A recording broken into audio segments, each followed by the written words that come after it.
Season 2 of The Boys is peak television. After an amazing ending to season 1, I definitely had high expectations for season 2. And I think it exceeded those expectations. And it's probably my favorite season out of all four, just because of all of the shit that happened in the season. Like all the shit with Stormfront, who I hated, obviously in a good way, like the actress. I don't know her name, my fault. But she did an amazing job being Stormfront. And also Butcher having to fight for his wife, you know? And also the introduction of Ryan as a character. And I'm not going to go over like a full recap, I'm just going to go over some of the main points that happened in season 2 just real quick. So basically, Stormfront joins the Seven because she has an ulterior motive to like be racist, like not like be racist, but like she is a Nazi. I don't know if I can say that, or like she was affiliated with the Germans back in that time because the main guy who made Vought, Frederick Vought, he was also on that side, but then he was given a deal to come over to the U.S. and make Vought International on U.S. soil. So basically, her character coming in, and I did not see that coming. I thought she was just some random soup, like I should have seen it coming. Like, how are you just gonna add like a random soup, you know? But yeah, her joining the Seven, and basically, okay, I'm gonna sound like a freaky frog here, but her relationship with Homelander. Now, obviously, you watched the season, you saw what happened during their relationship, but like just in general, her trying to like manipulate Homelander into basically joining her cause. Other things basically that happened were like the controversy of Compound V, and like now that it's established that it's what made the soups. It kind of I feel like a lot of the soups just came to terms with it and be like, okay, like it wasn't that crazy of a backlash. I mean, at first it was, but I feel like they just got over it. I think Homelander is still trying to convince Ryan to like follow his footsteps because obviously he wants him to be a superhero like he is, like superhero. But obviously Becca doesn't want that to happen because that's her son. She doesn't want that life for him. Also, like Butcher going to that place, Becca's place, finding her and Ryan, basically trying to convince her to leave. But then she's like, "No, actually, I'm gonna stay because it's too dangerous."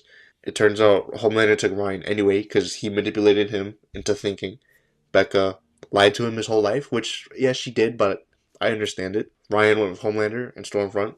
They go chill in Vought Tower while Becca escaped like what her facility, her like private home. You know what I mean? Like she escaped that, and then she went to the boys' bunker and asked them for help. And then Butcher, obviously, and the boys helped her, and that's basically where we get to Congress. And yo, this scene was so crazy. That Congress head popping scene. Oh man. I mean, okay. So like a lot of the characters were there because they were going to like what? They were going to testify against Vought. Like they had convinced Jonah Vogelbaum to come in, even though he was like, "Oh, I don't want to be involved in that anymore." But yeah, Butcher convinced him because he threatened his daughter. But that's another thing. Introduced Victoria Newman as a potential candidate in Congress, for whatever, because she wanted to stop the soups. We know how she turned out, but that's separate. That's for later. And basically, Homelander, Stormfront. I'm pretty sure Mallory was there. Yeah, Mallory was there. Basically, a lot of the soups were there just to see what happens in Congress. I'm pretty sure it was.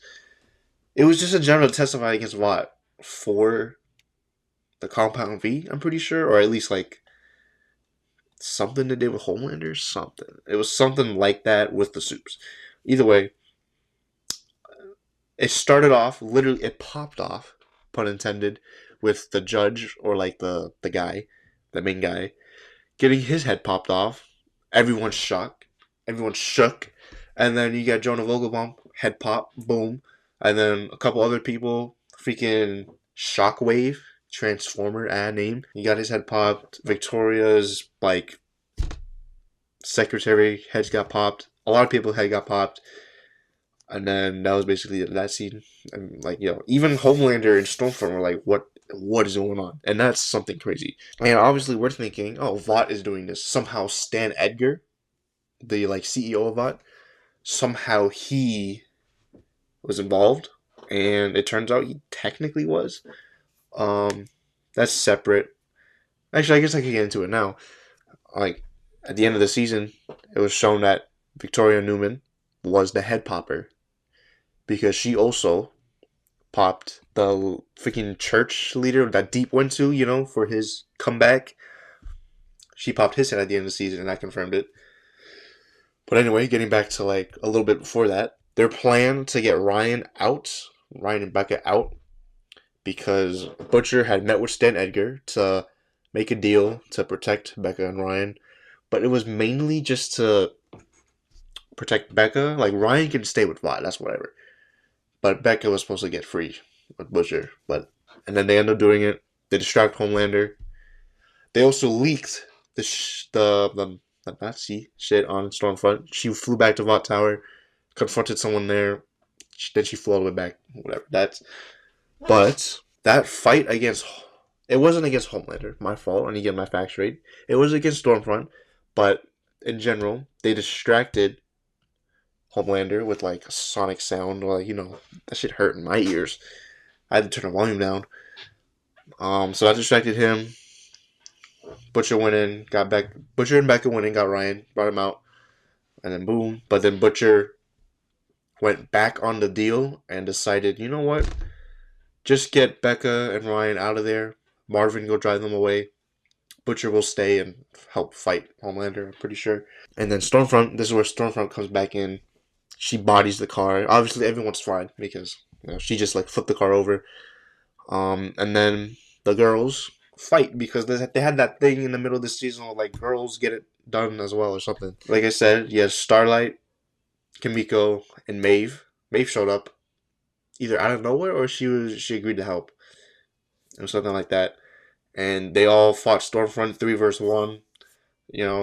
Stormfront got a couple licks in on every one of them, but then they overpowered her and basically made her fly away. She retreated.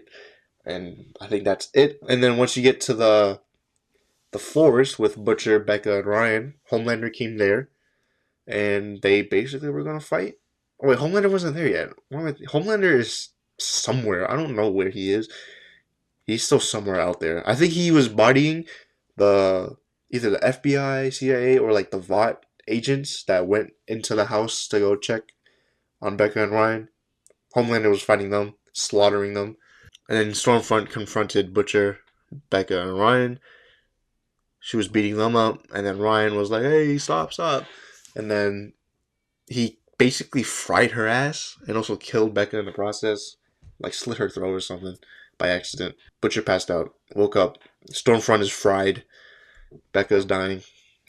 This is where Homelander comes in and basically looks at Stormfront, feels bad. Tried to ask Ryan to go with him. Obviously doesn't. I'm pretty sure. Yeah, he doesn't. Obviously this is where Butcher promises Becca to look after Ryan no matter what. And then she dies. And then Homelander's about to kill them when Maeve comes in and is like, yo, you killed them, I'm gonna leak this plane footage, because that was the whole thing that happened in season 1 where Flight 37, Homelander killed them on purpose. He didn't even try to save them. So, yeah. And that's basically it. So, yeah. Like I said, this is probably my favorite season.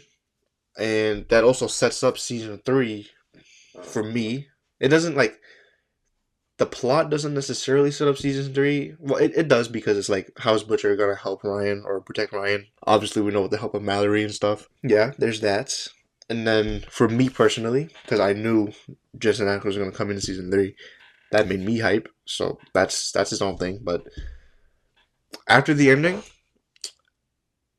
it did look interesting to see how Butcher would protect Ryan, because obviously, like, Ryan just killed his wife. Like, Butcher just got his wife back, and now she's gone. I think I was gonna assume like he blamed Ryan for killing her, which I'm sure he thought, but he actually didn't say it until season three. That's his own thing again. Like I said, I'll go over that in season three's episode. He actually agreed to take care of him. So, well, actually, he didn't. He's not physically there to take care of him. He gave him the Mallory and the CIA. And just to go back to the big fight real quick, I mean, I love team ups in any capacity. The team ups, like heroes and villains, characters that don't like each other, characters that have beef, when they team up to take down this greater evil, greater force, it's just it makes me so hype. In any show, superhero shows, freaking Transformers, you know, Power Rangers, like you know what I mean? Like, bro, it's so hype. I love it. But yeah, that's probably gonna be it for this recap or like my general thoughts to season two. Like I said, it's peak. I wouldn't necessarily say peak television, but in general, peak. And then also, I didn't really talk about Huey. Huey basically got in work with Vicky Newman, and basically they're working together. Again, I'll go over that in season three's video. But yeah, that's pretty much gonna be it. Yeah, that was a good season. Like, I think when I did watch it, I did watch like it all in one day or something. Yeah, I literally watched like 5 episodes straight. But yeah, okay, that'll be it. Like and subscribe if you enjoyed my take on it, or dislike, whatever. But yeah, I'll see y'all for season three's video, which I'm excited for.